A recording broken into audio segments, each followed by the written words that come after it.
Order 33 suits by poppers, के अगर poppers होते हैं कोई गरीब शख्स, कोई मुफलस शख्स, अगर उसका कोई राइट इन्फ्रिंज हो गया और वो उसके रिगार्डिंग सूट फाइल करना चाहता है, तो वो सारा प्रोसीजर इस ऑर्डर में बताया गया है। अब ये जहन में ये रखना है, ये सूट्स बाई पॉपर्स है, सूट्स अगेंस्ट पॉपर नहीं है। अगर किसी पॉपर ने किसी गरीब आदमी ने सूट फाइल करना है तो ये उसके रिगार्डिंग ये ऑर्डर है। स्टार्ट करते हैं जी। Rule 1, suits may be instituted in forma pauperis subject to following provisions. Any suit may be instituted by a pauper.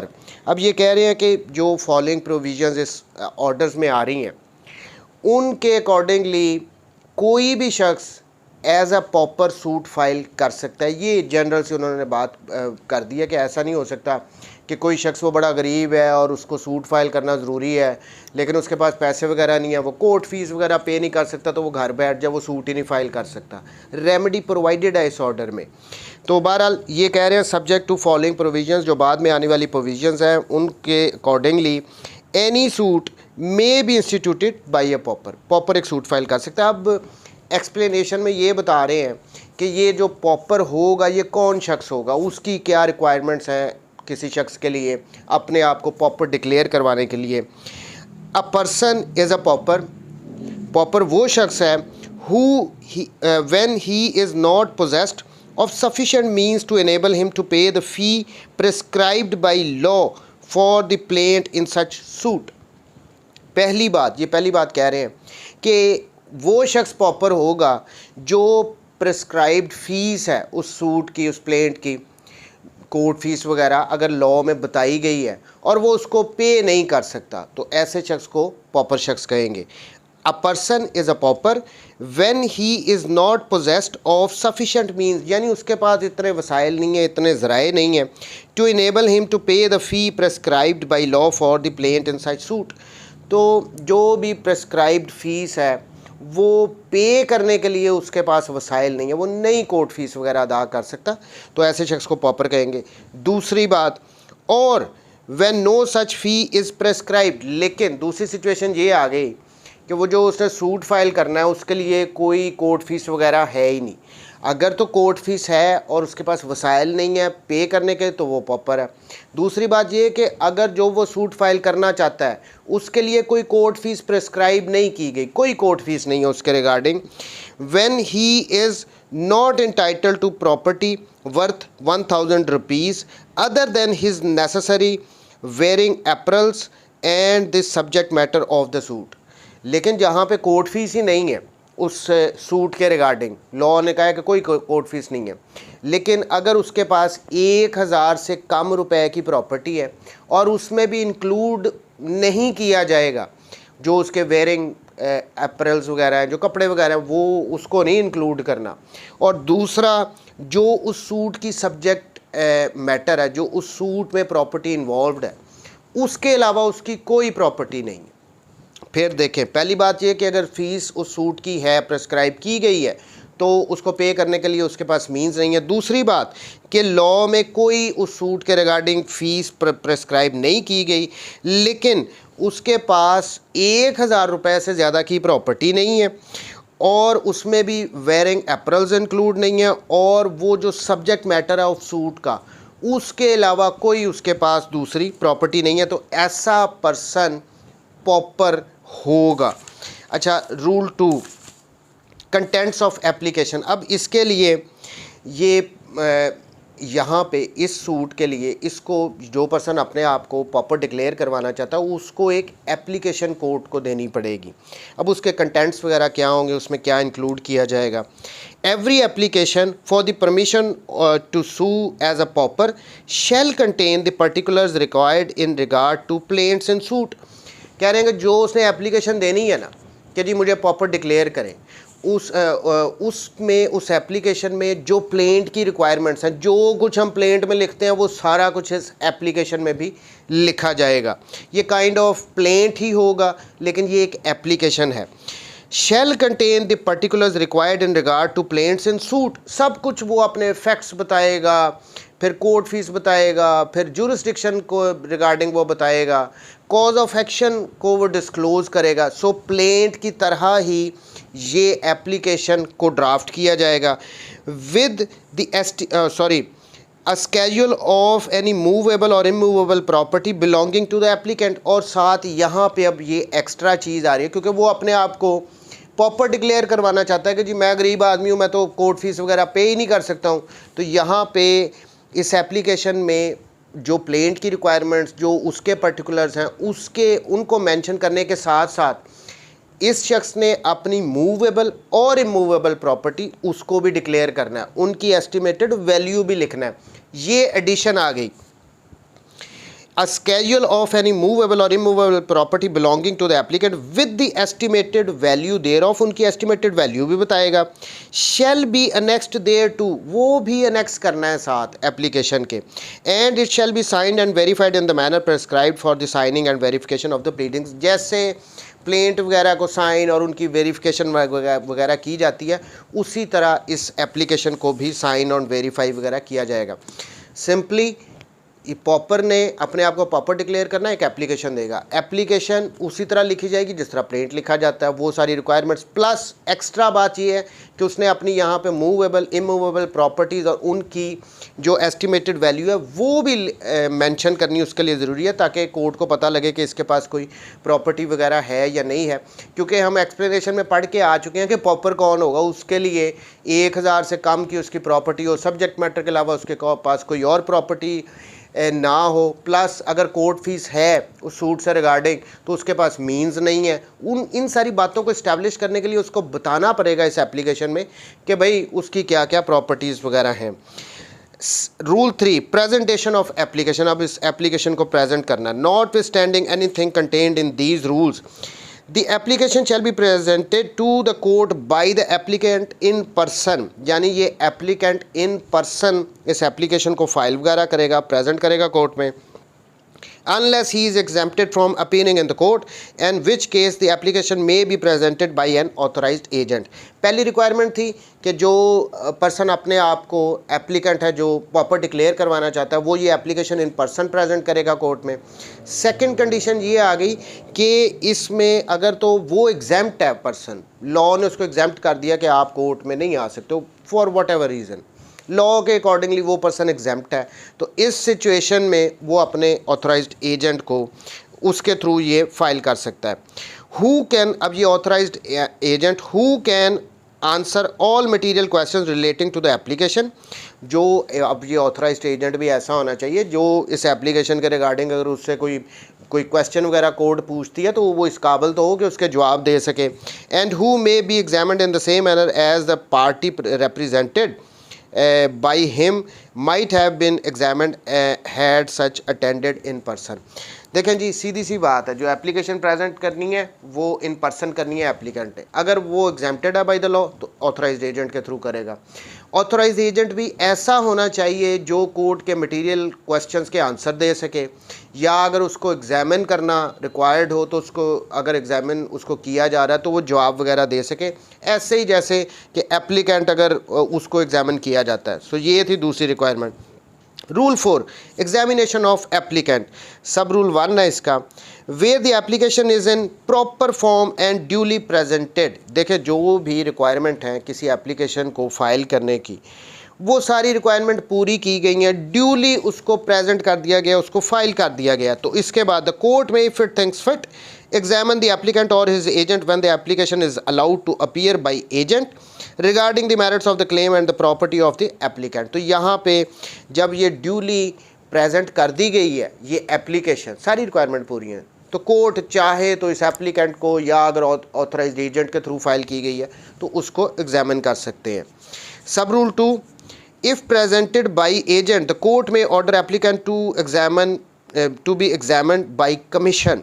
where the application is presented by an agent the court may if it thinks fit order that the applicant be examined by a commission in the manner in which the examination of absent witness may be taken। अब यहाँ पे ये further कह रहे हैं कि अगर court को ये लगे कि नहीं ऑथराइज्ड एजेंट के थ्रू आपने फाइल तो कर दी है ये एप्लीकेशन, लेकिन कोर्ट उस एप्लीकेंट को उस शख्स को एग्जामिन करना चाहती है जो अपने आप को पॉपर डिक्लेयर करवाना चाहता है, तो अगर तो वो एग्जाम्प्टेड है बाय द लॉ, लेकिन कोर्ट को लगता है कि नहीं हमने इसको एग्जामिन करना, तो वो थ्रू कमीशन भी उसको एग्जामिन कर सकती है, जैसे कि विटनेसेस वगैरह उनको कमीशन के थ्रू एग्जामिन वगैरह किया जाता है। तो यहाँ पे ये ऑप्शन भी अपने पास रखी जा रही है रूल 4 में।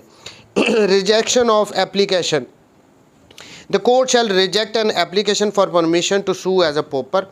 अब ये कोर्ट रिजेक्ट कर सकती है इस एप्लीकेशन को, लेकिन किन सिचुएशंस में? ए, where it is not framed and presented in the manner prescribed by rules 2 and rule 3। Rule 2 और रूल 3 वाली अगर कोई रिक्वायरमेंट्स हैं उनको पूरा नहीं किया गया है तो कोर्ट उस एप्लीकेशन को रिजेक्ट कर सकती है। B, where the applicant is not a pauper, जहाँ पे कोर्ट को ये लगे कि ये शख्स कह रहा है कि मुझे पॉपर डिक्लेयर करवाओ, ये तो पॉपर है ही नहीं। C, where he has within 2 months next before the presentation of the application disposed of any property fraudulently and in order to be able to apply for permission to sue as a pauper। तीसरी बात ये कह रहे हैं कि अगर ये application जब वो फाइल कर रहा है कि जी मुझे पॉपर डिक्लेयर करो, उस एप्लीकेशन की डेट से 2 महीने पिछले के अंदर अंदर उसने अपनी किसी प्रॉपर्टी को डिस्पोज ऑफ कर दिया हो, ट्रांसफ़र कर दिया हो किसी दूसरे पर्सन को, सिर्फ इस इंटेंशन के साथ कि वो अपने आप को एक सूट फाइल करने के लिए पॉपर डिक्लेयर करने के काबिल हो जाए, तो इस वजह से अगर उसने ये एप्लीकेशन की डेट से पिछले 2 महीने के अंदर अंदर अपनी प्रॉपर्टी को किसी दूसरे को डिस्पोज ऑफ किया है, उसको ट्रांसफ़र वगैरह किया है कि मैं एलिजिबल हो जाऊँ पॉपर डिक्लेयर करने के, तो इस सूरत में भी कोर्ट ये एप्लीकेशन को रिजेक्ट कर सकती है। D, where his allegation do not show a cause of action or where the suit appears from the statement in the application to be barred by any law।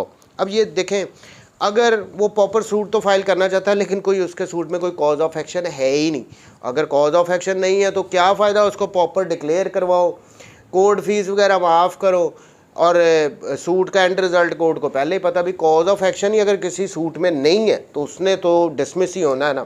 तो ये एक futile exercise होगी कि जो उसको पॉपर डिक्लेयर करो, suit को चलाओ, या वो सूट जो है वो बार्ड बाय लॉ है, वो चल ही नहीं सकता। तो इस सारी सिचुएशंस में कोर्ट क्या करेगी? रिजेक्ट कर देगी उसकी एप्लीकेशन को। ई, where he has entered into any agreement with reference to the subject matter of the proposed suit under which any other person has obtained an interest in such subject matter। अच्छा, अब उसने ना इसी जो suit file करना चाह रहा है उसके रिगार्डिंग उसने कोई एग्रीमेंट कर लिया किसी थर्ड पर्सन से, वो जो सब्जेक्ट मैटर को प्रॉपर्टी वगैरह इन्वॉल्व थी उसके रिगार्डिंग, जिसकी वजह से उस थर्ड पर्सन के भी उसमें इंटरेस्ट आ गया है। तो इस सिचुएशन में भी कोर्ट उसको पॉपर ये जो उसकी एप्लीकेशन है पॉपर की उसको डिसमिस कर सकती है। ऐसा तो नहीं ना हो सकता कि सूट जो फाइल करना है उसके रिगार्डिंग पहले ही किसी तीसरे बंदे से उसने एग्रीमेंट कर लिया है कि जी मैं सूट जीतूँगा तो मैं आपको इतना इस प्रॉपर्टी में से शेयर दे दूँगा, आपके नाम ट्रांसफ़र कर दूँगा, आप अभी मुझे 2 लाख 3 लाख रुपए दे दो, तो थर्ड पर्सन का को भी उसने इन्वॉल्व कर लिया, उसका इंटरेस्ट आ गया उधर। तो ऐसी सिचुएशन में भी जो एक कोर्ट उसकी एप्लीकेशन को रिजेक्ट कर देगी।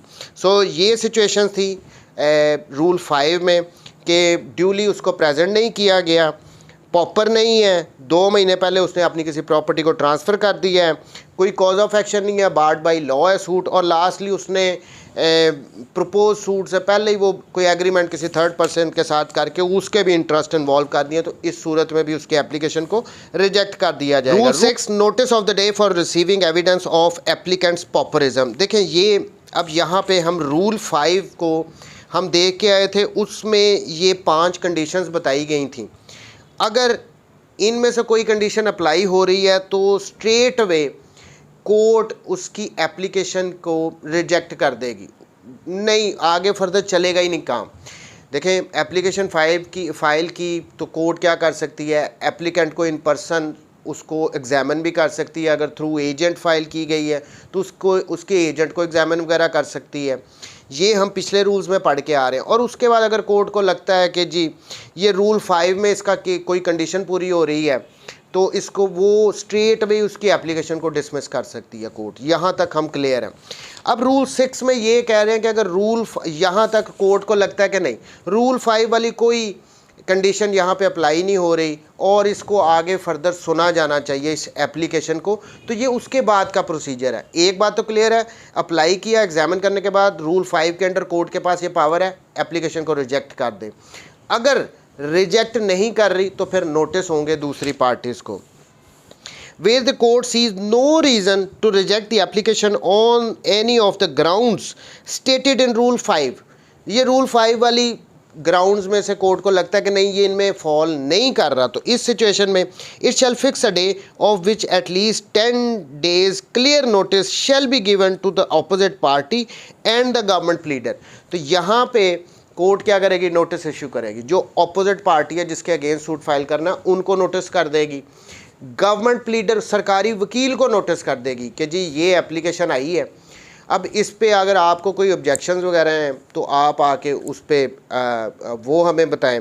तो बहरहाल रूल 5 में रिजेक्ट नहीं किया तो रूल 6 में फिर नोटिस हो जाएगा और 10 दिन का कम से कम क्लियर 10 days नोटिस देना है गवर्नमेंट को और अपोजिट पार्टी को। For receiving such evidence as the applicant may adduce in proof of his pauperism and for hearing any evidence which may be adduced in disproof thereof।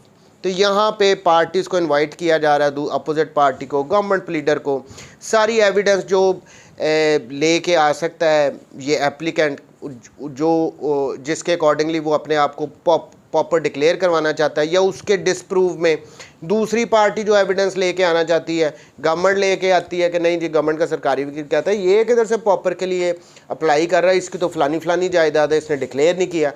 या फिर opposite party भी इस किस्म की objection दे सकती है कि नहीं जी ये कोई गरीब आदमी नहीं है, इसकी तो प्रॉपर्टीज़ हैं, वो कोई सबूत लेके आते हैं।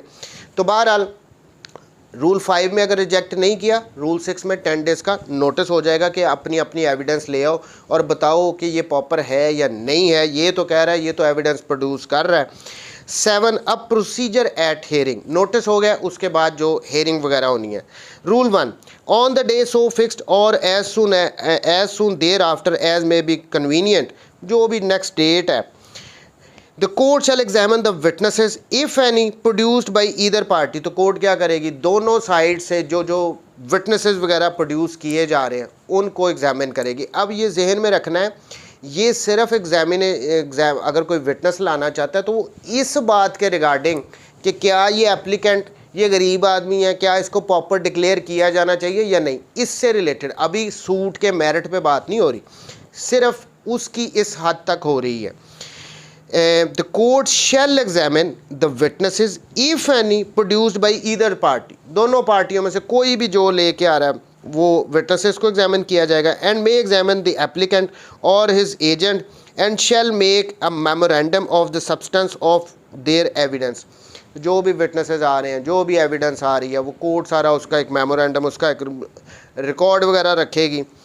सब rule 2 The court shall also hear any arguments which the parties may desire to offer on the question whether on the face of the application and of the affidavit, if any, taken by the court as herein provided, the applicant is or is not subject to any prohibition specified in Rule 5। अब वही बात आ रही है ना, court ने जो witnesses parties लेके आ रही हैं उनको एग्जामिन करेगी, जो वो एप्लीकेंट अपने विटनेसेस ला रहा है, जो वो एविडेंस वगैरह प्रोड्यूस कर रहा है, कोर्ट उसको एग्जामिन करेगी।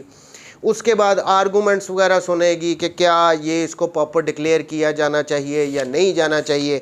ये रूल 5 की जो कंडीशंस थी, जो ग्राउंड्स थी, उनके अकॉर्डिंगली कोर्ट देखेगी कि भाई इसको प्रॉपर डिक्लेयर करे या ना करे। सब rule 3 the court shall then either allow or refuse to allow the applicant to sue as a proper. यहाँ पे एविडेंस आ गई पार्टीज़ की, आर्गूमेंट्स वगैरह हो गए, उसके बाद कोर्ट ने अपना फ़ैसला देना है कि भाई क्या इसको प्रॉपर डिक्लेयर करना है, क्या इसका सूट एज ए प्रॉपर चलेगा या नहीं चलेगा एज अ प्रॉपर। तो ये यहाँ पे पार्टीज़ को सुनने के बाद कोर्ट ने इस एप्लीकेशन को डिसाइड करना है। 8 प्रोसीजर इफ़ एप्लीकेशन एडमिटेड। अब यहाँ पे 7 के अकॉर्डिंगली कोर्ट अलाउ भी कर सकती है इस एप्लीकेशन को और रिफ्यूज़ भी कर सकती है। 8 में प्रोसीजर इफ़ एप्लीकेशन एडमिटेड। अब यहाँ पे आगे का प्रोसीजर चल रहा है कि जी अगर उसको एप्लीकेशन को अलाउ कर दिया गया, उसको प्रॉपर डिक्लेयर कर दिया गया, तो फिर क्या होगा। Where the application is granted, application allow हो गई है। It shall be numbered and registered, तो उसको नंबर लग जाएगा उस एप्लीकेशन को, वो रजिस्टर जो होता है दावों वाला उसमें उसको दर्ज कर लिया जाएगा। And shall be deemed plaint in the suit, और इस एप्लीकेशन को दावा प्लेंट मान के चला जाएगा। यानी ये नहीं होगा कि वो सेपरेट एक दोबारा से प्लेंट फाइल करेगा, नहीं नहीं, जो एप्लीकेशन फ़ाइल की थी कि मुझे पॉपर डिक्लेयर किया जाए, जिसमें सारी रिक्वायरमेंट्स थी प्लेंट की, प्लस उसने अपनी movable properties with estimate value सारा कुछ एक्स्ट्रा मेंशन किया हुआ था, यही एप्लीकेशन कन्वर्ट हो जाएगी प्लेंट में, सेपरेट प्लेंट नहीं फाइल करना यहाँ पे। And the suit shall proceed in all other respects as a suit instituted in the ordinary manner. तो यहाँ से बस वो प्रॉपर डिक्लेयर हो गया है, एप्लीकेशन प्लेंट में कन्वर्ट हो गया, और जैसे नॉर्मल सूट चलता है उसके बाद सारी प्रोसीडिंग्स वैसे ही चलेंगी, except that the plaintiff shall not be liable to pay any court fees. अब यहाँ पे एक्सेप्ट की बात आ गई है कि डिफरेंस सिर्फ इतना सा है कि नॉर्मल सूट में क्या होता है, जो प्लेंटिफ होता है वो कोर्ट फीस वगैरह अगर हो तो वो पे करता है, यहाँ पे ये कोई कोर्ट फीस वगैरह नहीं पे करेगा, other than fee payable for the service of process. जो समन वगैरह, नोटिस वगैरह, अखबार इश्तिहार, जो प्रोसेस के सर्विस के लिए जो भी कॉस्ट वगैरह वो तो इसी ने अभी भी इसी ने बेयर करनी है, कोर्ट फीस माफ़ हो रही है। देखें ना, except that plaintiff shall not be liable to pay any court fees pay नहीं करेगा, other than fee payable for service of process की सर्विस के लिए जो फीस है वो इसी ने फिर भी पे करनी है। In respect of any petition, किसी भी पटिशन के रिगार्डिंग, अपॉइंटमेंट ऑफ प्लीडर और other proceedings connected with the suit, या दूसरी कोई भी प्रोसीडिंग्स वगैरह कनेक्टेड है उनसे रिगार्डिंग कोई कोर्ट फीस वगैरह इस पॉपर ने पे नहीं करनी, सिर्फ जो प्रोसेस की सर्विस के लिए है उसके रिगार्डिंग। अपॉइंटमेंट ऑफ प्लीडर, अब ये भी उसकी भी कोई फ़ीस वगैरह इसको पे नहीं करनी पड़ेगी। सो ये बात क्लियर हो गई है। यहाँ पे एप्लीकेशन अलाउ हुई तो ये जो एप्लीकेशन थी पॉपर वाली यही कन्वर्ट हो जाएगी प्लेंट में, और सूट इसी तरह चलेगा जैसे नॉर्मल केस में चलता है। डिफरेंस क्या पे आ रहा है, ये कोर्ट फीस नहीं पे करेगा, इसको वकील की फ़ीस और जो कोई भी दूसरी अगर कुछ उससे रिलेटेड हो रहे हैं, अदर प्रोसीडिंग से रिलेटेड, वो जो भी कोई अगर कोई फ़ीस वगैरह हो रही है तो वो उसने पे नहीं करनी, सिर्फ इसको फ़ीस पे करनी पड़ेगी जो कि सर्विस से रिलेटेड है, उसके अलावा कोई फ़ीस ये पे नहीं करेगा। 9 डिसपॉपरिंग, अब पॉपर डिक्लेयर किया था, बाद में इसको डिसपॉपर भी किया जा सकता है। वो कैसे? द कोर्ट में on the application of the defendant और ऑफ द गवर्नमेंट प्लीडर। अब ये सरकारी वकील था या जो डिफेंडेंट था वो एप्लीकेशन दे सकते हैं कोर्ट में, of which 7 days clear notice in writing has been given to the plaintiff, order the plaintiff to be dispaupered. अब ये जो एप्लीकेशन कौन दे सकता है कि इसको डिसपॉपर किया जाए, जो पॉपर डिक्लेयर किया जाए, ख़त्म किया जाए, कौन कर सकता है ये एप्लीकेशन? गवर्नमेंट प्लीडर या डिफेंडेंट, वो एप्लीकेशन दे सकता है। अच्छा, अब इसमें भी 7 दिन का नोटिस, क्लियर नोटिस इसमें दिया जाएगा प्लेंटिफ को जो कि पॉपर है। A, if he is guilty of vexatious or improper conduct in the course of suit, यानी वो सूट में उसका जो कंडक्ट है वो इम्प्रॉपर है, वो कंसीलमेंट कर रहा है, इस किस्म की अगर उसका कंडक्ट है तो इस वजह से कोर्ट उसको डिसपॉपर डिक्लेयर कर सकती है। B, if it appears that his means are such that he ought not to be continued to sue as a pauper, या उसके पास कोई इतने वसाइल आ गए हैं कि जी अब वो ये एज अ पॉपर उसको सूट फाइल करने कंटिन्यू करने की ज़रूरत नहीं है, अब वो ये कोर्ट फीस वगैरह सब कुछ खुद पे कर सकता है, तो इस सूरत में भी कोई भी डिफेंडेंट या गवर्नमेंट प्लीडर एप्लीकेशन दे सकता है कि जी इसको डिसपॉपर अब करे declare. C, if he has entered into any agreement with reference to the subject matter of the suit under which any other person has obtained an interest in the subject matter. वही बात आ गई ना कि अगर suit की pendency के दौरान ही उसने थर्ड पर्सन के साथ अगर कोई एग्रीमेंट वगैरह कर लिया और उस पर्सन के भी इस सब्जेक्ट मैटर में, इस प्रॉपर्टी में कोई इंटरेस्ट वगैरह आ गया है, तो इस सूरत में भी अगर डिफेंडेंट या गवर्नमेंट प्लीडर एप्लीकेशन देते हैं तो उसको डिसपॉपर किया जा सकता है कोर्ट की तरफ से। सो क्लियरली डिफेंडेंट या गवर्नमेंट प्लीडर एप्लीकेशन दे सकते हैं किन सिचुएशंस में? पहली थी कि इम्प्रॉपर कंडक्ट है, विक्सेशियस है उसका कंडक्ट, तो इस सूरत में। दूसरा कि अब उसके पास इतने वसाइल आ गए हैं कि वो उसको ज़रूरत नहीं है कोई एज ए पॉपर सूट को कंटिन्यू करे। और थर्डली था कि उसने कोई एग्रीमेंट वगैरह कर दिया हो किसी थर्ड पर्सन के साथ। 10 कॉस्ट वेयर पॉपर सक्सीड्स। अब यहाँ पे रूल 10 में ये बताया गया कि जो ये सूट था पॉपर वाला, इसमें अगर ये पॉपर के हक में फ़ैसला आ जाता है तो फिर कॉस्ट वगैरह किधर जाएगी? Where the plaintiff succeeds in the suit, अब ये उसकी फेवर में फ़ैसला आ गया। The court shall calculate the amount of court fees, तो कोर्ट ये कोर्ट फीस जो पे करना था उन सारी, अगर कोई डिफरेंट एप्लीकेशन वगैरह जो भी कोर्ट को फ़ीस वगैरह पे करनी थी उन सब को कोर्ट कैलकुलेट करेगी। Which would have been paid by the plaintiff if he had not been permitted to sue as a pauper, ये वो सारी कोर्ट फीस को कोर्ट कैलकुलेट करेगी। अगर ये सूट एज अ पॉपर ना फाइल किया गया होता तो इस प्लेंटिफ ने पे करना था, सो उन सारी कोर्ट फीस वगैरह को कोर्ट कैलकुलेट करेगी। Such amount shall be recoverable by the provincial government from any party ordered by the decree to pay the same. अब यहाँ पे जो कोर्ट फीस वगैरह सारी माफ़ हुई थी पॉपर सूट में, फैसला भी किसकी फेवर में आ गया? पॉपर की फेवर में आ गया। प्लेंटिफ जो था उसकी फेवर में सूट का फैसला आ गया। यहाँ पे वो जितनी भी कोर्ट फीस होंगी उनको कैलकुलेट करने के बाद जो प्रोविंशियल गवर्नमेंट है वो उनको रिकवर करेगी, लेकिन किस पार्टी से रिकवर करना है ये कोर्ट बताएगी। The provincial government such amount shall be recoverable by the provincial government from any party ordered by the decree to pay the same। यानी डिक्री में बताया जाएगा कि किस पार्टी ने इस कॉस्ट वगैरह को, इस कोर्ट फी वगैरह को पे करना है। And shall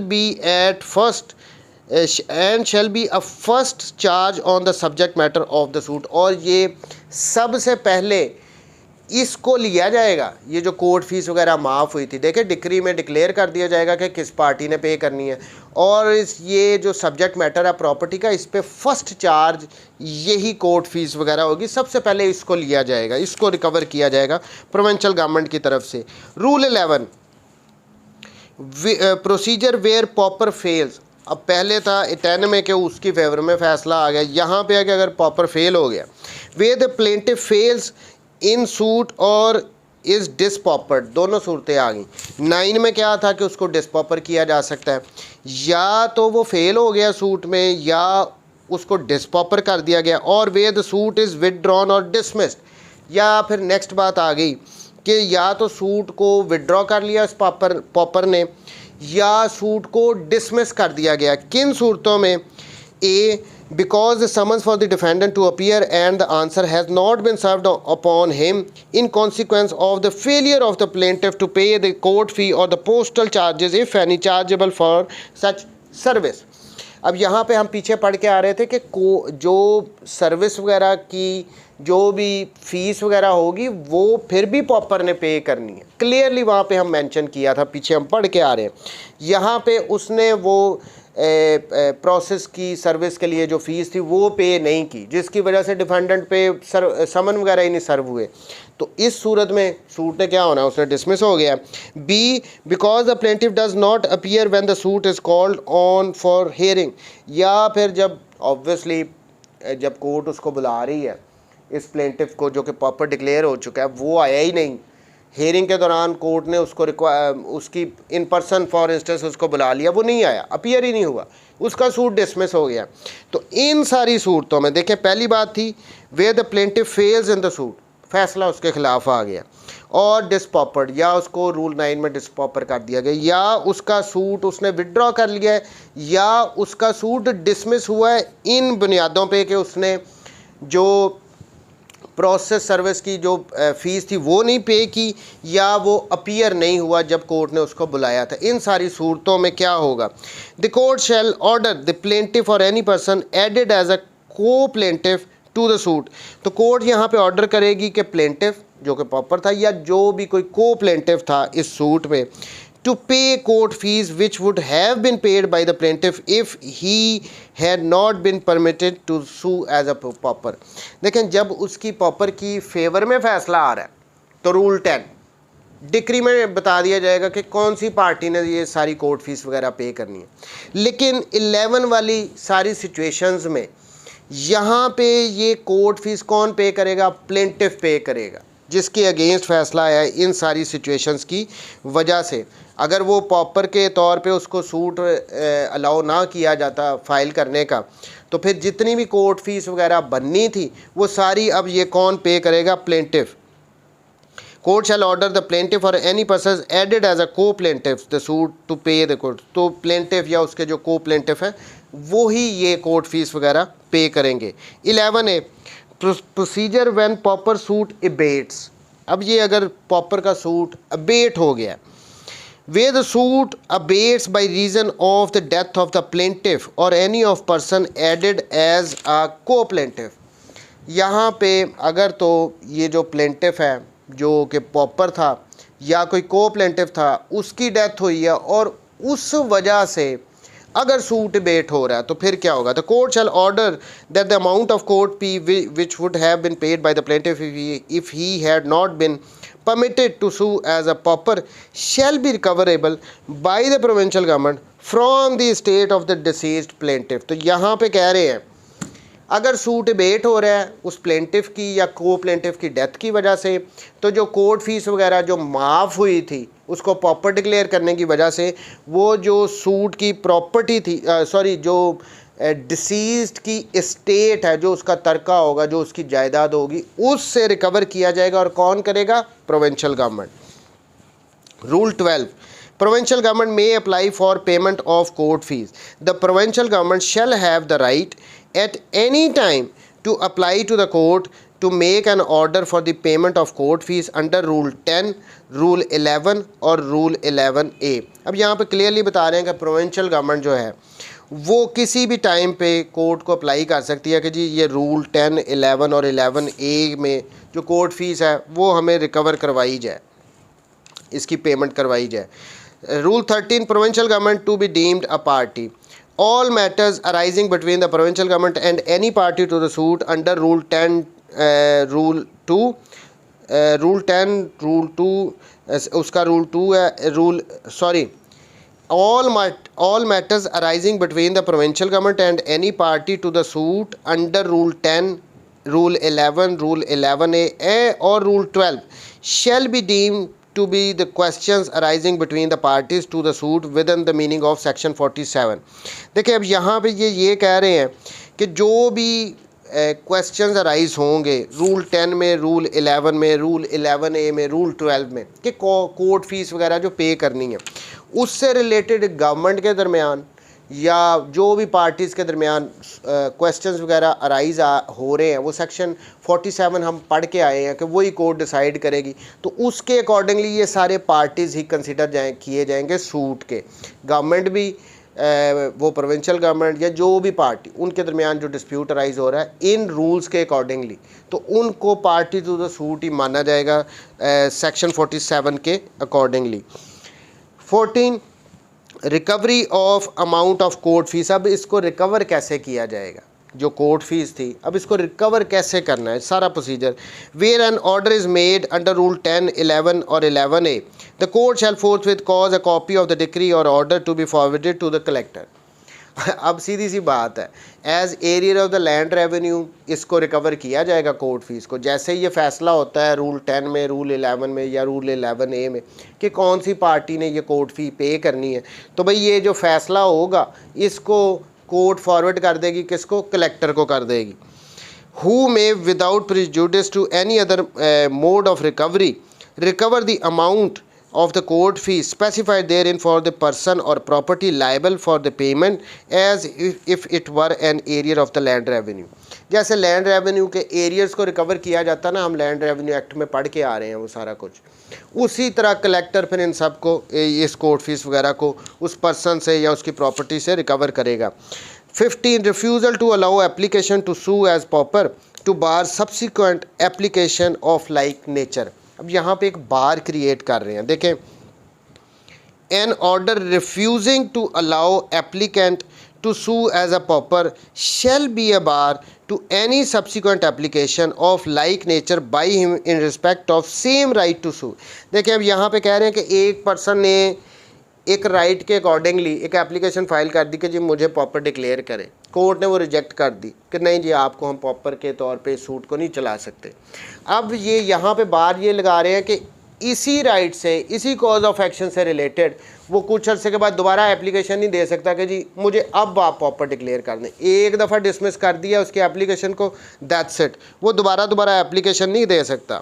shell be a bar to any subsequent application, उसी तरह की दोबारा वो एप्लीकेशन नहीं ला सकता। But the applicant shall be at liberty to institute a suit in the ordinary manner of respect of such right.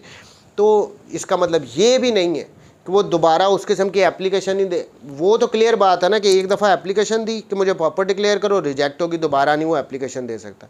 लेकिन इसका मतलब ये नहीं है कि जिस तरह आम सूट चलते हैं वो उस तरह फिर वो सूट को भी नहीं फाइल कर सकता। नहीं, जिस तरह आम सूट फाइल किए जा सकते हैं उस कॉज ऑफ एक्शन से रिगार्डिंग वो सूट फाइल कर सकता है अपना, बट एज अ पॉपर नहीं होगा। जिस तरह नॉर्मल वो सूट फाइल किए जा सकते हैं उस तरह वो सूट फाइल कर सकता है।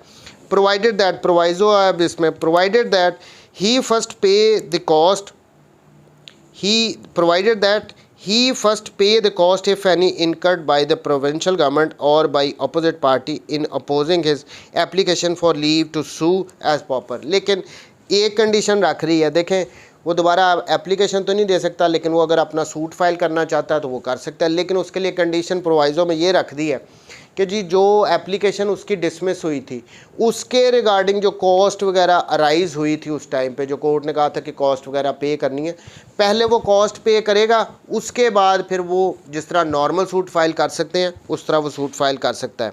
16 cost, the cost of an application for permission to sue as a pauper and of an inquiry into pauperism shall be cost in the suit. अब ये देखें, ये सिंपल सी बात कह रहे हैं कि जो एप्लीकेशन दी गई है उस पे जो कॉस्ट वगैरह आई है, जो इंक्वायरियाँ वगैरह करवाई गई हैं कोर्ट की तरफ से कि क्या ये पॉपर है या नहीं है, जो भी ये सारी कॉस्ट वगैरह आ रही हैं इनको सूट की कॉस्ट मान के चला जाएगा और फिर बाद में कोर्ट डिक्लेयर करेगी डिक्री में कि भाई ये किसने पे वगैरह करनी है। तो बहरहाल ये सारी जो कॉस्ट हैं उसकी पर एप्लीकेशन की और उससे रिलेटेड जितनी भी इंक्वायरीज़ वगैरह हो रही हैं वो सारी कॉस्ट इन द सूट मान के चला जाएगा। तो ये था पॉपर का ऑर्डर 33 कि भाई सीधी सी बात है, पहले एक एप्लीकेशन देगा कि मुझे पॉपर डिक्लेयर किया जाए, उसमें कोर्ट फिर अगर रूल 5 है उसमें जो ग्राउंड्स बताई गई अगर उनमें फॉल नहीं कर रहा तो नोटिस होंगे, दूसरी पार्टीज़ आएंगी, अगर वो ऑब्जेक्ट करती हैं